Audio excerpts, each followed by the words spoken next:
Boa noite, irmãos. Quero cumprimentar a todos com a graça e a paz de Jesus e também desejar um feliz ano novo. Tem gente que está vindo hoje aqui pela primeira vez, depois do ano velho. E no ano de 2000, nós elaboramos um planejamento estratégico da igreja e definimos, na época, o conselho, a visão da igreja. E a nossa visão é ser uma grande igreja missionária. Em 2003, nós ganhamos parte desse terreno que nós estamos aqui hoje, incomodado da IPB. 2005, nós começamos a construção. 2010, nós mudamos para cá. E de lá para cá, a igreja tem crescido. E tem crescido justamente porque ela é uma grande igreja missionária. Amém? Então, se você é crente e quer participar de uma igreja missionária, aqui é o seu lugar. Se não, você procura uma igreja de manutenção. Tem muitas aí. Você vai para lá, fica sentado, sem fazer nada. Eu agradeço. Porque crente que não trabalha, dá trabalho. Tá certo? Nós estamos começando um ano novo e abra a sua Bíblia aí, por favor, em Efésios 4:15, que é o tema litúrgico desse ano. Vamos decorar esse versículo. Vamos juntos aí? Mas, seguindo a verdade em amor, cresçamos em tudo naquele que é a cabeça, Cristo. Então, o tema desse ano é cresçamos em tudo. Cresçamos na graça, cresçamos no conhecimento, cresçamos em santificação, cresçamos em generosidade. Amém? E o tema desse mês, cresçamos no temor de Deus. Esses 4 domingos, nós estaremos sempre trocando esse assunto aqui, cresçamos no temor, porque o temor a Deus é o princípio de toda sabedoria. Tá certo? E hoje eu quero trazer uma mensagem que está em Miqueias, para crente que caiu em pecado. Aí você já disse, não é para mim, porque eu estou de pé. A Bíblia fala, quem pensa, como é que é? Quem pensa que está de pé, cuidado para que não caia. E Jesus diz que a gente tem que orar todo dia, não nos deixes cair em tentação, mas livra-nos do mal. Tentado nós seremos, mas nós não podemos ceder, resistir ao diabo e ele fugirá de vós. Então eu quero falar para você nesta noite, se você caiu, Deus quer levantar você nessa noite, amém? Deus quer botar você de pé, porque lugar de crente não é caído, lugar de crente é de pé. E Miqueias, capítulo 7, por favor, profeta lá do Antigo Testamento, Miqueias, capítulo 7, nós vamos ler juntos versos de 7 a 9. Vamos ler juntos? Bem forte. Eu, porém, olharei para o Senhor e esperarei no Deus da minha salvação. O meu Deus me ouvirá. Ó inimiga minha, não te alegres a meu respeito. Ainda que eu tenha caído, levantar-me-ei. Se morar nas trevas, o Senhor será a minha luz. Sofrerei a ira do Senhor, porque pequei contra Ele, até que julgue a minha causa e execute o meu direito. Ele me tirará para a luz e eu verei a sua justiça. Amém.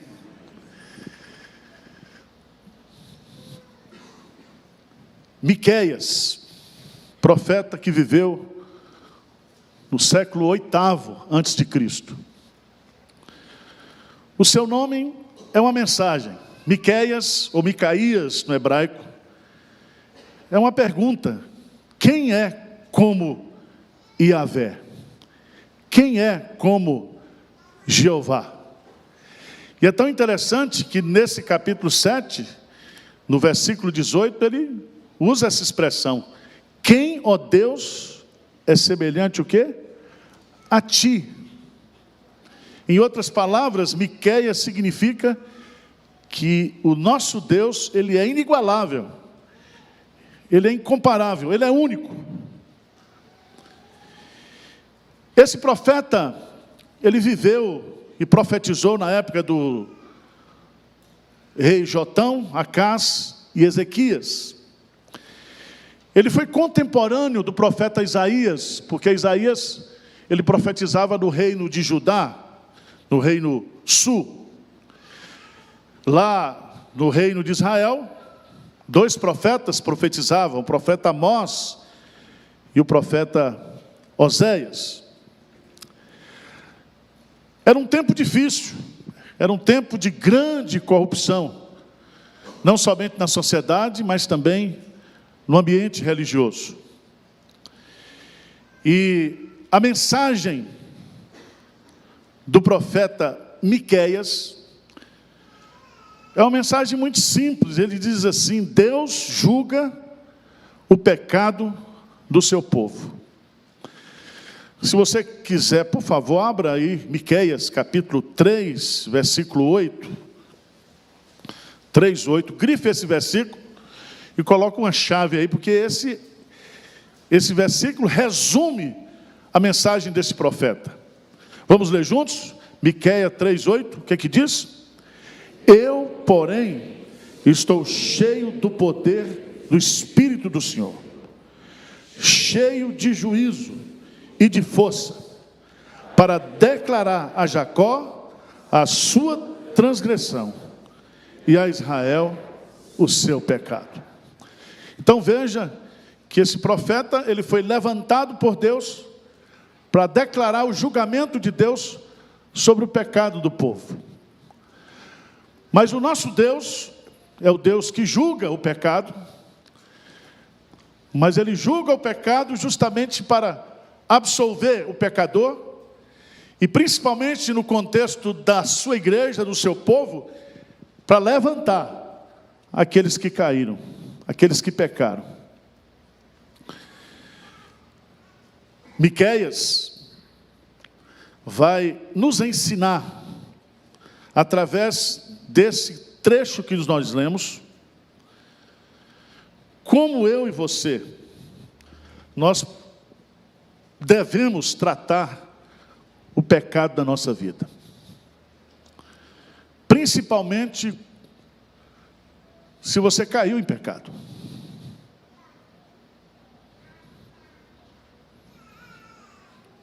Não sei como foi seu Réveillon, não sei o que você aprontou, mas Deus sabe.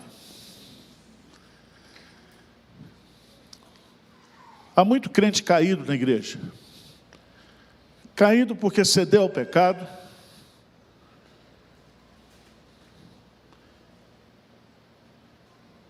Continua vivendo dentro da igreja, mas infelizmente não tratou do pecado na sua vida.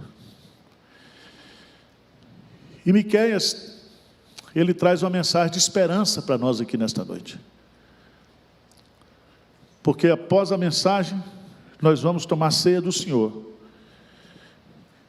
E há poder no sangue de Jesus, não somente para perdoar os nossos pecados antigos, mas para perdoar os nossos pecados presentes. Ele é poderoso, não somente para nos perdoar, mas para nos purificar de todo pecado.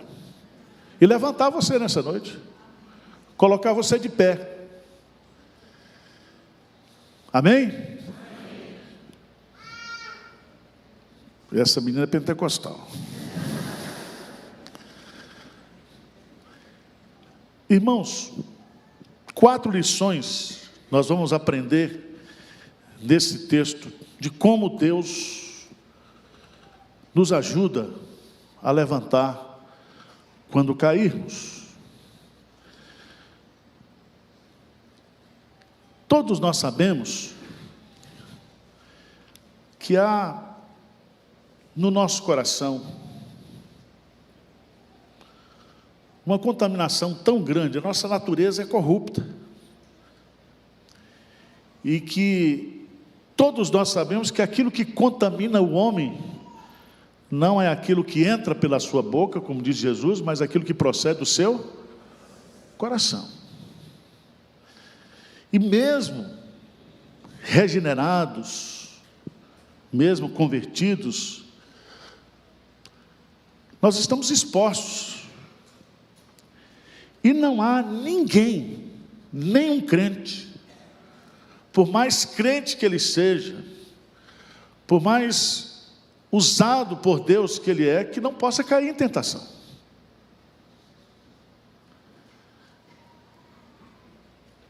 Tiago diz lá que nós somos tentados pela nossa própria o quê? Cobiça. E o que é cobiça? Cobiça é desejar aquilo que Deus proíbe na sua palavra. Somos tentados também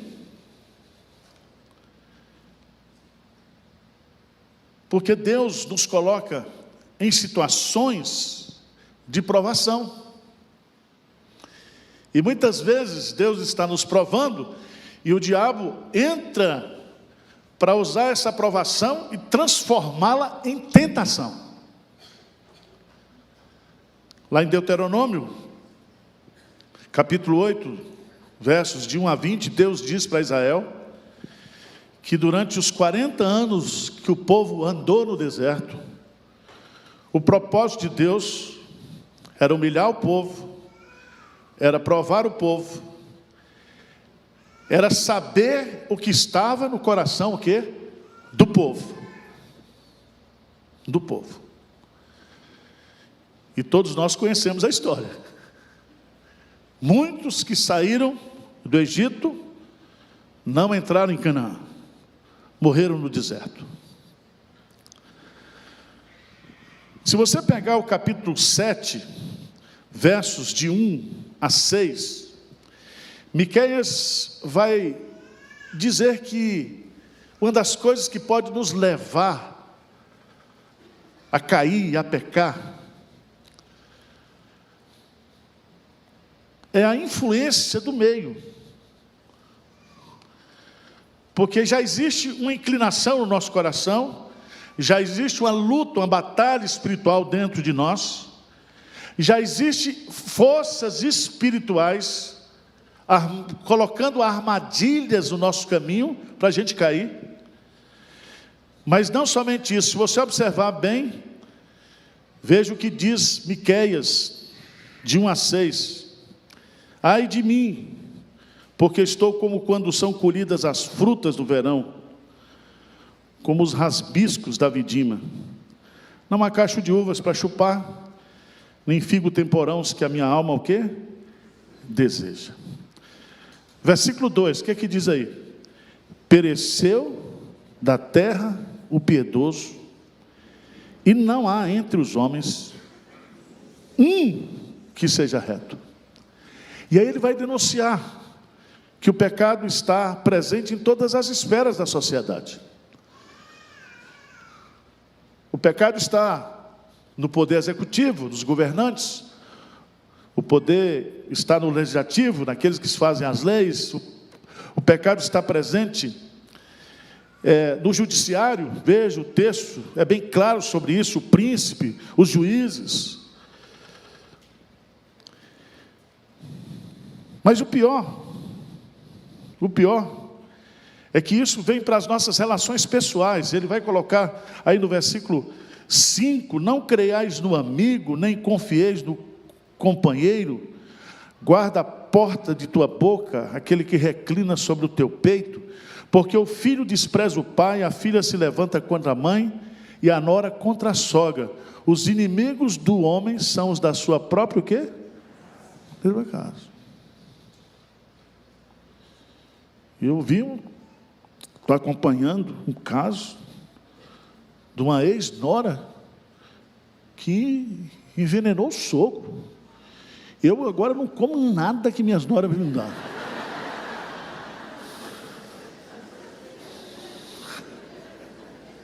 E se for balinha doce, chocolate e torta de frango, aí que eu não vou. Veja, irmãos, o que nós estamos vivendo hoje não é somente a luta do pecado dentro de nós, mas a luta do pecado no entorno. A gente abre os olhos e vê pecado para todo canto.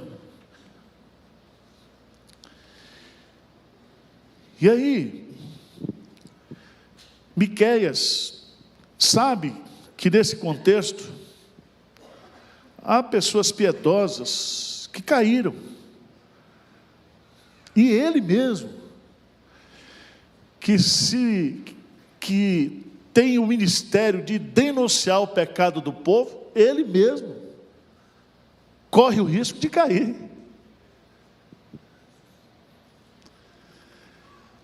E aí, ele vai nos ensinar 4 lições. A primeira lição está no versículo 7. Vamos recitar juntos esse versículo? O que diz? Eu, porém, olharei para o Senhor e esperarei no Deus da minha, e o meu Deus o quê? Me ouvirá. Então preste atenção, a primeira lição que Miqueias nos ensina aqui, é que para eu me levantar, para você se levantar, você tem que olhar para Deus, somente para Deus, como a sua única o quê? Esperança. O pastor John Piper, ele diz que esse olhar para Deus aqui é um olhar acompanhado de um quebrantamento santo, de um quebrantamento ousado. Olhar para Deus aqui significa aproximar-se de Deus com toda a ousadia, como está lá em Efésios capítulo 4, sabendo que o nosso Deus é um Deus perdoador. Veja, Miqueias capítulo 7, 18, diz: quem, ó Deus, é semelhante a ti, que perdoas a iniquidade e te esqueces da transgressão do restante da tua herança. Ou seja, o nosso Deus é um Deus o quê? Perdoador. Veja que ele continua e vai colocando: o Senhor não retém a sua ira para sempre, porque o Senhor tem prazer na misericórdia. Você não vai encontrar perdão nos homens, você não vai encontrar misericórdia nos homens. Por isso que ele diz: eu, porém, olharei para o Deus, para o Senhor. E esse Deus, no versículo 19, tornará a ter compaixão de nós, pisará aos pés as nossas iniquidades e lançará todos os nossos pecados nas profundezas o quê? Do mar.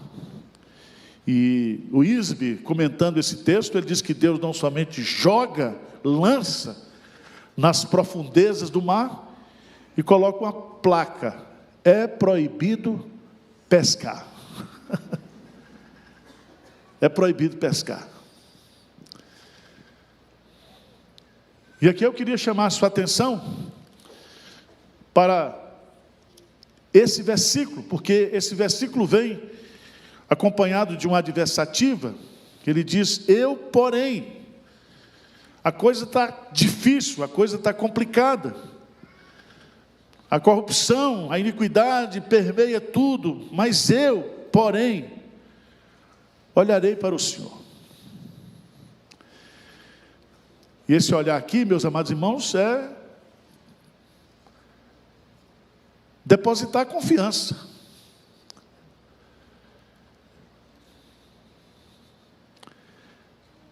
Mas não somente ele olha, mas ele espera e ele sabe que o seu Deus é o Deus da sua salvação, e ele tem a convicção, e o meu Deus o que? Me ouvirá. Ouvirá.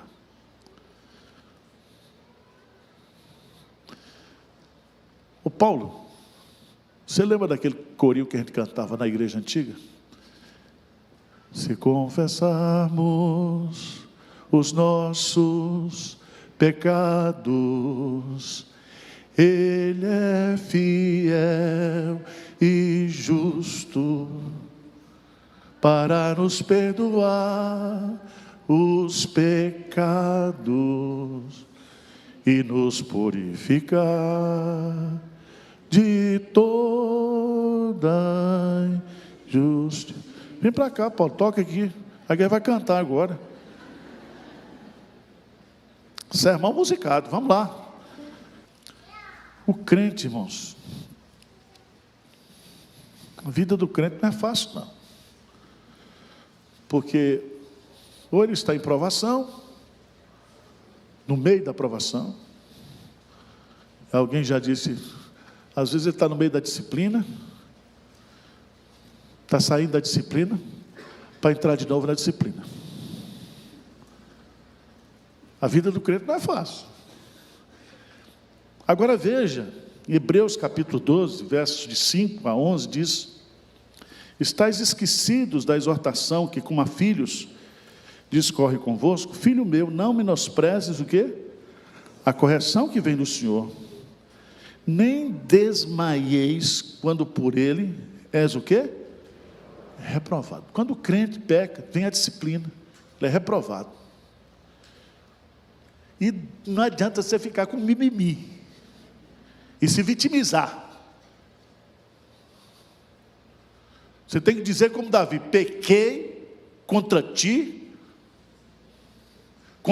somente o quê?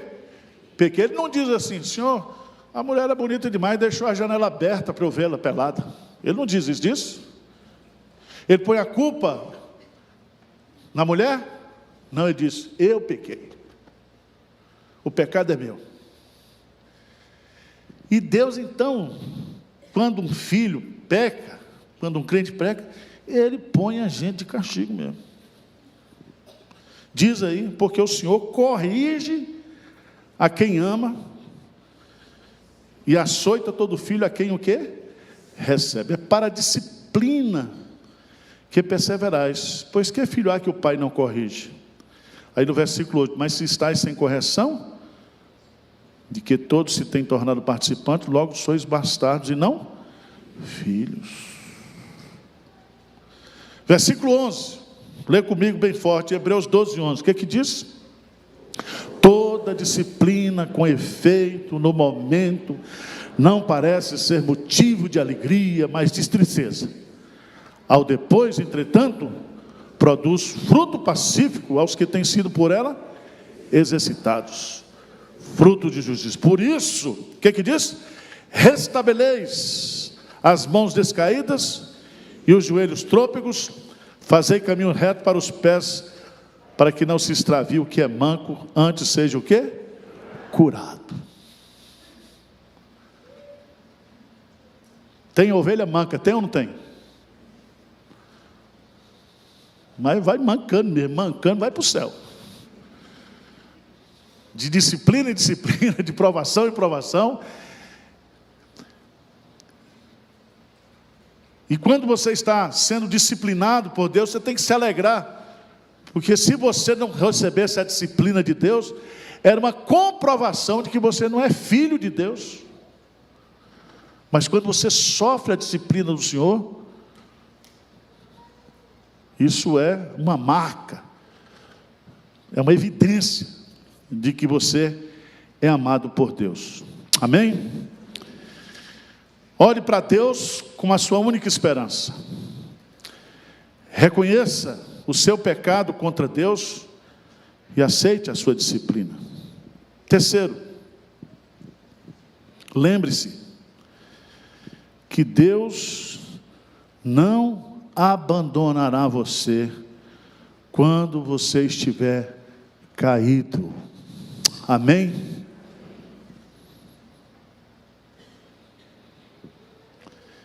Veja, por favor, o que Miqueias vai dizer. No versículo 8. Ó inimiga minha, não te alegres o que a meu respeito. Porque quando um crente cai, está sob disciplina do Senhor, tem festa no inferno. Tem festa nos arraiais do inimigo. Lembra de Sansão? Um crente caído, ferido. O povo traz, os filisteus trouxeram Sansão para fazer festa de gozação. Olha o crente. Olha o crente, que era cheio do Espírito Santo, que era nazireu, que nasceu como resultado de oração, que nasceu para ser o libertador de Israel, caiu na prostituição. Olha o crente, gozação. Ele está sob a disciplina do Senhor, os olhos furados, castigado ali, e a turma fazendo festa, zombando dele. Mas eu queria que você lesse comigo a última parte desse versículo 8. Ele diz: ainda, vamos lá, bem juntos. Ainda que eu tenha caído, levantar-me-ei. Se morar nas trevas, o Senhor será. Esse morar aí não é um morar definitivo. A ideia é assim: se eu estiver temporariamente nas trevas, o Senhor será o que? A minha luz. Quando o filho pródigo estava longe de casa, vivendo os prazeres da carne, ele jamais deixou de ser filho.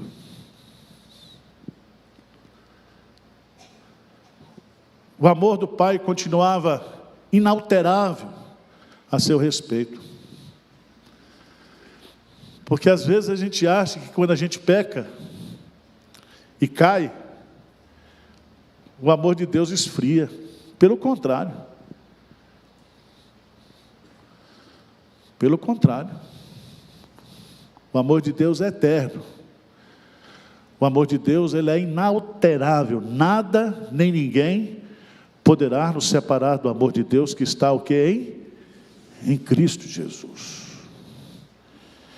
Então, meu irmão, você está assim para baixo. Mas Deus está com você. Deus não esqueceu de você, não. Deus está sofrendo com você. Ele está como aquele pai pródigo. Todo dia ele ia para fora da casa, para a varanda da casa, para saber se o filho estava o quê? Voltando.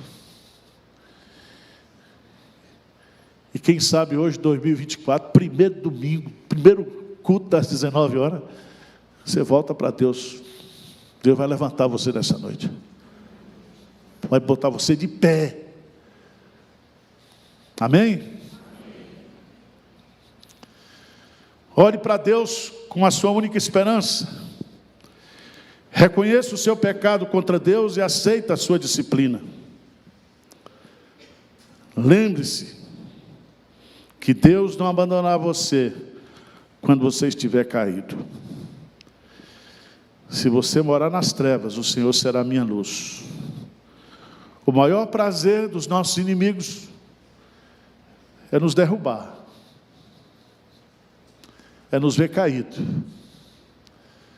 Mas o maior prazer de Deus é levantar os abatidos. Por isso que o salmista diz: louvai ao Senhor, porque o nosso Deus é o Deus que levanta os abatidos. Ele tem prazer na misericórdia. Mas em último lugar, para a gente tomar ceia do Senhor, lê comigo o versículo 9. Vamos ler juntos? O que diz? Sofrerei a ira do Senhor, porque pequei contra Ele, até que julgue a minha causa, e execute o meu direito. Ele me tirará para a luz, e eu verei o quê? Quem é que vai tirar você das trevas para a luz? Deus. Ele vai julgar a sua causa, e Ele já julgou a sua causa. Sua causa foi julgada aqui, ó. Esse pecado que derrubou você, que deixou você prostrado, Cristo já morreu por ele. Cristo já pagou o preço, o castigo que pode lhe trazer a paz, foi colocado sobre ele. É tão bonito você entender isso, porque Deus jamais poderia nos perdoar se não houvesse a expiação. Sem derramamento de sangue não há o quê? Remissão de pecados. E foi necessário então que Deus se fizesse homem e se identificasse conosco em Jesus Cristo. E Jesus Cristo então levou sobre si o castigo que nos traz a paz. Preste atenção, se o pecado ele desencadeia a ira de Deus, a expiação aplaca a ira de Deus. Há uma expressão no Antigo Testamento que diz que, e no Novo Testamento, lá em 1 João, capítulo 2, fala que Jesus, o justo, ele é a propiciação pelos nossos pecados. O que é propiciar? Propiciar, na linguagem teológica, bíblica, é satisfazer a justiça de Deus. Quando Deus aceita o sacrifício de Jesus em meu lugar, a sua ira some. Ele já julgou você. Ele já julgou a sua causa. Ele já executou o seu direito. E Ele quer tirar você dessa posição de queda e levantar você nessa noite. Amém?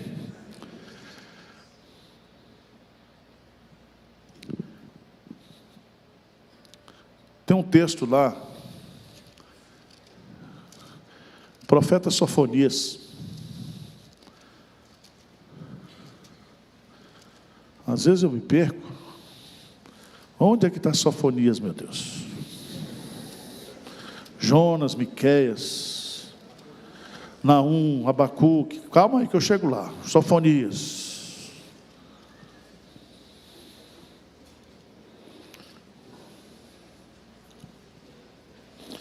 Vamos ler juntos bem forte. Sofonias capítulo 3, de 1 a 17. O que diz? De 14 a 17. 3 de 14 a 17. Vamos ver?